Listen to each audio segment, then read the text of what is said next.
Hey guys, what's going on? It is Cruzavi here, bringing you our in-depth breakdown on the new map Lotus to make sure that you're going to have the most success possible in ranked on Lotus by outplaying your opponents. We're going to talk about map structure and size, the key area to Lotus, attacker and defender strategy, as well as the agent pool for this map. Make sure to drop your opinion and insights so far on this new map in the comments down below. And now, without further ado, let's jump right into it. First, we're going to try and decode the proper strategic approach to Lotus, starting off by taking a look at the pre-round barriers. The barriers on Lotus are pushed forward quite a bit for defenders, while the attacking side gets little room to work with at the start of the round. And this definitely gives the defender side the map control advantage in the beginning of each round.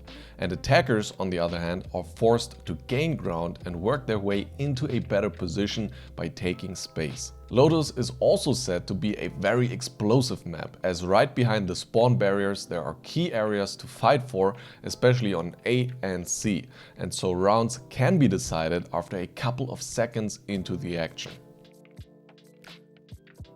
Looking at the orb positions, the A orb seems to be more defender-sided, whereas the B orb is right in front of the attacker's spawn. The C orb is closer to the defender side once again, but should be easily contestable by pushing the mount area. A very interesting realization is that Lotus is a much smaller map than you would first think. It has a similar width to Haven, but the key areas are all quite condensed.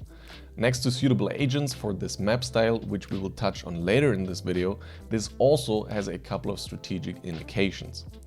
As we already mentioned, the beginning of each round is key, as your goal on both sides should be to expand your map control quickly. For attackers, quick mid-round rotations can also be a deciding factor to win more rounds. And additionally, flanks are an extremely potent threat, since you can push through C and behind the attackers fighting for ground on A, for example, in a matter of seconds.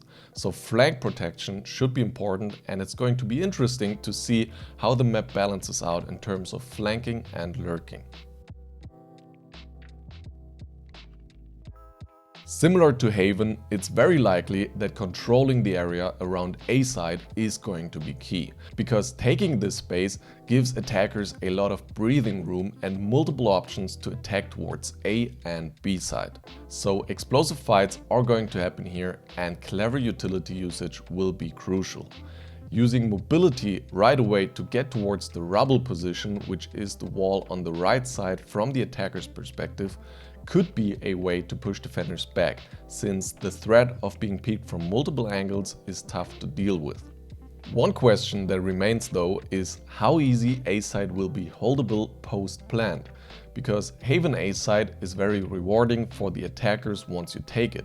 However, on Lotus A side, defenders have the high ground and therefore most likely an advantage.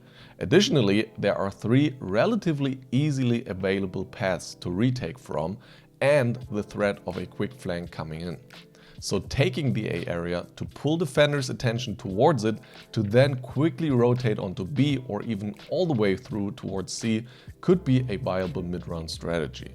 And furthermore, if defenders commit 2 to 3 players to A every round to contest the area, then suddenly a 5-man C hit to overwhelm the anchor could become an option.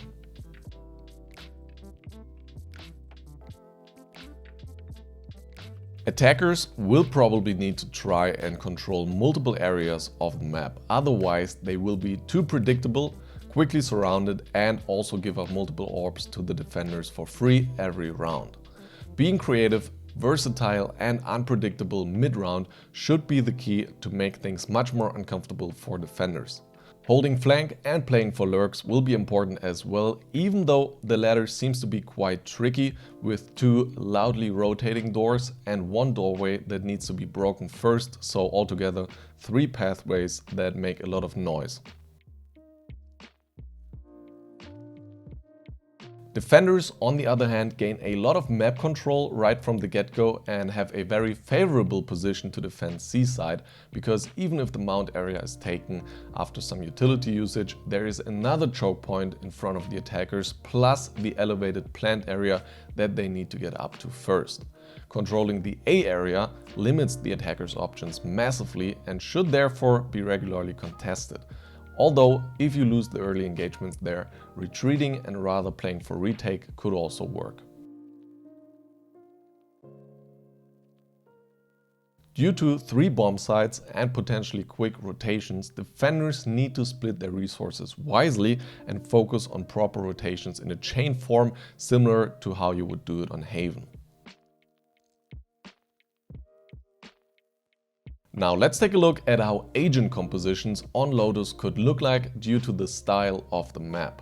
Mobility seems to be very important on Lotus. It allows you to contest spaces early by pushing towards Mount or Rebel, for example, and this applies for both defenders and attackers. Mobility also is important to get onto site quicker, for example on C to push the platform, and to unlock all options and positions such as getting up onto drop on A side. Therefore, duelists such as Jet and Raze will be very potent on Lotus, and in addition to his one-way smokes, Omen's 2 teleports are big arguments for him to fill out the controller role. Lots of choke points and the overall size of the map being smaller than it first seems also gives a clear indication towards agents that have a fitting utility kit. Since taking control of key areas right away is important, duelists such as Neon and Raze seem to fit really well because you can throw some of your own util in and then push forward quickly with the help of your team. In the initiator role, Breach and KO most likely have the best kit. There are quite a few good stuns and knives available to pressure opponents.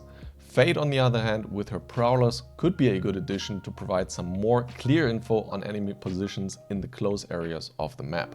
Astra, with her variable utility, is also well suited for the multiple choke points on Lotus. And last but not least, in the Sentinel role, it seems like Killjoy is going to be too strong to pass up on. Not only can she make using the doors uncomfortable by quickly using a nano swarm on timing, but also her lockdowns seem to be crazily good on this map. She can shut down entire areas as well as their entries and ensure a side take or retake. And because of the smaller map size, she shouldn't have much trouble with her utility being deactivated because of being too far away. One thing is safe to say, Lotus seems like a very fun and exciting map to play. Let us know what you think about it in the comments down below. And for you to hit ranked on this new map in your best shape, you should definitely make sure to check out our complete guide on aiming improvement next. There's a ton of detailed info in there and it's linked right here. I'll talk to you all in the next video. See you then, much love, peace!